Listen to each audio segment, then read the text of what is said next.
Good morning again. This guy's career just goes from strength to strength. After starring in several hit series in the United States, he scored one of the leads in the Golden Globe-winning Nip Tuck, which airs on this network.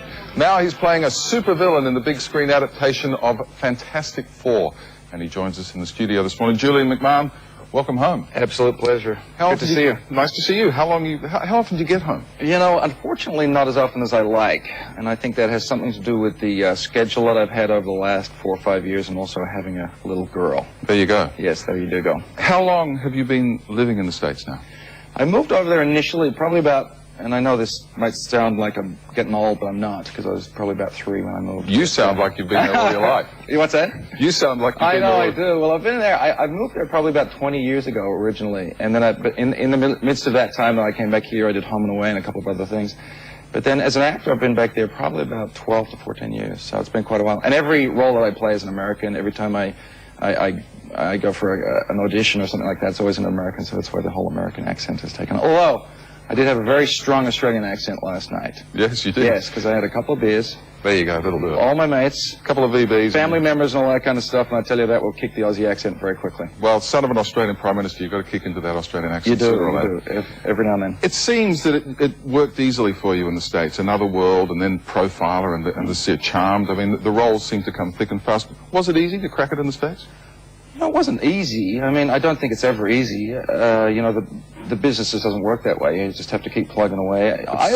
Some people never get the break, though, do That's they? true, that's true. I always felt like I was lucky I was working, put it that way. I mean, I haven't had the kind of success that I'm getting now through Nip Tuck and obviously Fantastic Four and all that kind of stuff, but I really felt like just to be employed was good. You know what I mean? Just to be making some money and paying the bills and all that kind of stuff would be good. This year, 2005, is huge for you. Golden Globe nomination, Nip Tuck winning, hit television series, big new movie coming out, Fantastic Four, high expectations. Is this the year you've been working towards, waiting for? It certainly is. I mean, you know, it's funny, kind of, throughout your career, you kind of think that there are going to be these milestones, and this is kind of probably the largest one that I've had. And it's also, you know, you do have times when you think, okay, this is going to hit, and it actually doesn't. And this has been something that I thought was going to hit and actually has. So this has been a great year for me. This last 2 years has been really wonderful. Fantastic Four, I wasn't familiar with. Tell us about Fantastic Four is originally a comic book by the Marvel people, Stan Lee.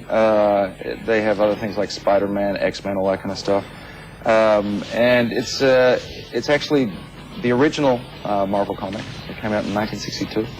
The character that I play is Victor Von Doom. He came out Dr. Doom. Dr. Doom. He came out in the 5th issue of Fantastic Four. Fantastic Four are 4 people. One of them is called Mr. Fantastic, who's a stretchy guy. Susan Storm is the lady who turns invisible.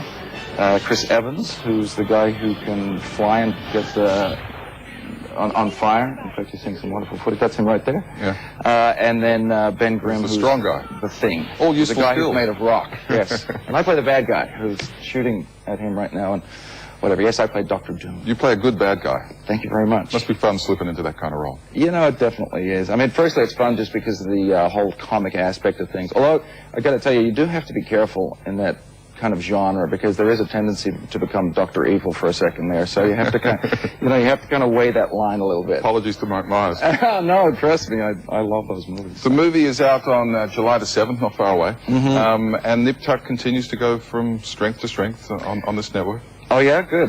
You know, I didn't know how it was going to do here just because of the type of thing it was and the content and all that kind of stuff. So I'm as we were talking earlier, I'm so excited it's doing well here. It's doing well in the States too. So doing good. Trust me. Julian, thanks for coming in. Good. Thanks for having me. All the best. Nice to see you. Great to see you. Good to see you. Thank you.